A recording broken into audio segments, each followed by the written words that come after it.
Hi, my name is Isabella Knight. I'm a speech therapist for Playful Paths Speech Therapy, and today we're going to discuss 10 everyday activities to build vocabulary, executive function, articulation, and social skills during the summer. These activities are definitely not limited to the areas that I listed, but they are definitely key areas that you can address at home. This is a great time because families are trying to rest and recover from the school year and continue building speech and language skills on their own. The good news is that this practice doesn't have to feel like schoolwork. It can happen naturally through daily routines, outings, and play.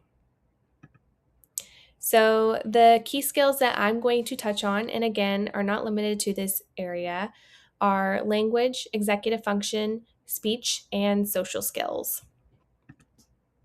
So we have two different activities. One of them is making a summer snack. It gives children opportunities to follow directions, gather ingredients, complete steps in order. We can talk about words like sweet, salty, cold, warm, slice, spread, and stir. We can encourage our children to request ingredients, describe the snack, and explain what happens first, next, and last. You can also practice target words that have S sounds, so snack, spoon, slice. And we can also work on taking turns and asking for help. The other activity would be visiting the library. The library lets children choose a book and talk about the cover. We can ask them what will happen, discuss the characters, settings, emotions. We can ask the child to retell stories, explain the main ideas. It's a good place to practice waiting patiently, speaking quietly, and asking the librarian for help. The next activities I have are car rides. This is simple, and I'm sure you guys will find yourself frequently in the car over the summer. You can play I Spy, name different items and categories, such as, vehicles. We can talk about road signs, buildings. We can ask our child to describe what we are doing, where we are going. We can ask them to give simple directions. You can search for words containing target sounds. Again, the R in car, the R in store. And it will help children, with staying on task and on topic and taking conversational turns. And again, all of these are key areas that we can address through, summer practice, but also in speech therapy, and they're not limited to this. We can also make summer crafts. Again, this supports vocabulary, sequencing, problem solving. We talk about colors, shapes, textures. We can ask them to request supplies, follow directions for making a craft, and explain what they are making. It also allows us to practice sharing materials together, asking for help, and making positive comments.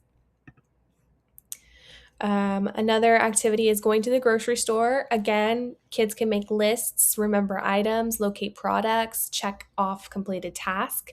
We could talk about food categories, so fruits and vegetables. We could talk about quantities. That's a lot of lemons, or that's a little bit of lemons. We can talk about sizes. Oh my goodness, that's a big box of cereal versus, oh, that's a super small grape. We can ask our children to compare two items and explain why they would choose one product over another. They are practicing maybe greeting the workers, asking where items are located, and standing in line. Another activity is playing in the sprinkler. Playing in the sprinkler is a fun way to practice action words and directions. We can use words like wet, dry, splash, spray, fast. We can play, Simon Says, run around the sprinkler and jump over the hose. That's following directions. We can also target waiting, taking turns, requesting another turn, and following safety rules. The next activity that we have is going to the park. It naturally encourages movement, interaction, and conversation. We can name the playground equipment, describe actions like climbing, swimming, sliding, jumping.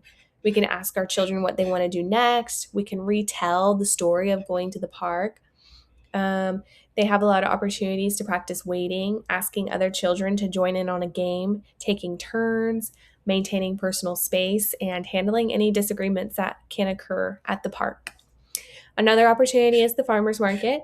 Children can explore new foods, colors, smells, and textures. We can have our kids describe what they see and compare different items. We can ask which food they would like to try and why. They can practice making choices, following a small budget, greeting vendors, asking questions, and saying thank you. Finally, these last two activities are visiting a pet store. Again, so many opportunities for describing, comparing, categorizing, talking about animal names, body parts, habitats, foods, movement words. Your child, can compare the two different animals that they may see, make predictions, practice asking employees questions, waiting patiently, and using an appropriate voice level. Another activity is washing the car. We can sequence and talk about teamwork. We can name the supplies needed in washing the car: soap, sponge, hose, bucket. We can talk through steps. We can have discuss, first, next, last.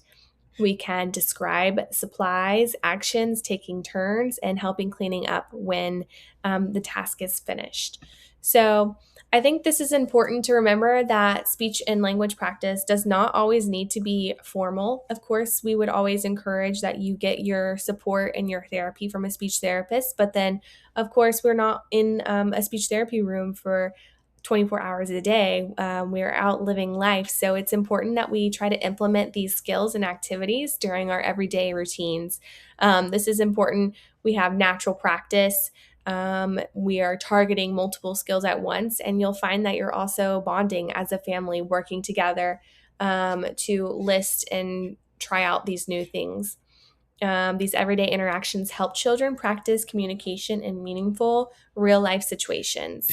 And we just ask that for questions about how these activities can specifically support your child's communication skills, please reach out to Playful Path Speech Therapy for individualized guidance and parent coaching tips.